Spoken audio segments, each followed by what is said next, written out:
আসসালামু আলাইকুম বন্ধুরা, এখানে আমি রান্না করছি ট্যাংরা মাছ। বড় ট্যাংরা মাছ আছে না, এগুলা মাছ রান্না করে তারপর উপরে একটু জিরা ছিটিয়ে দিলে অনেক মজা হয়, গ্রানটা খুব সুন্দর হয়। এই যে আমি জিরা ছিটিয়ে দিচ্ছি একটু।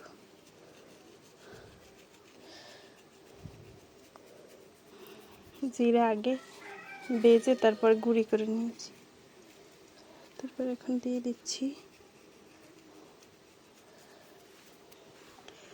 এই যে বন্ধুরা, জাস্ট কালারটা দেখেন, কালারটা কিন্তু অসাধারণ হয়েছে।